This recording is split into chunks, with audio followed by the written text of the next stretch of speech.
A depiction of one of the targets, one of those triangular parts, and you can see the scar damage from the hardened aircraft shelters, one of which we've blown up here that is actually flattened.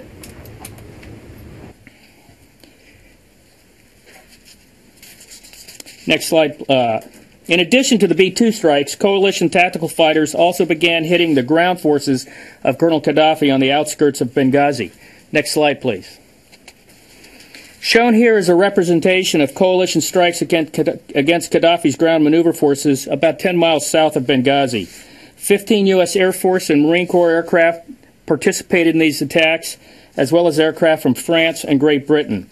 They were backed up by U.S. Navy EA-18G Growlers providing electronic warfare support.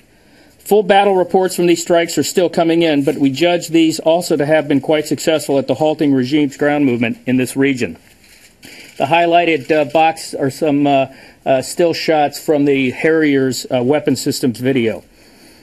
Benghazi is not completely safe from attack, but it is certainly under less threat than it was yesterday. We believe his forces are under significant stress and suffering from both isolation and a good deal of confusion. Next slide, please. You can see here a basic laydown of how we see the battle space today, with the regime forces more pressed and less free to maneuver than they were before operations commenced. We now have the capability to patrol the airspace over Libya, and we are doing just that, shifting to a more consistent and persistent air presence. As Admiral Mullen reported this morning, the no-fly zone is effectively in place. Let me conclude by repeating what I said yesterday. This is an international effort designed to enforce a UN mandate.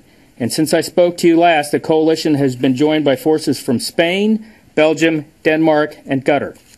The United States is militarily in the lead, but General Ham is working diligently to effect a smooth transition to a coalition command structure in the next few days.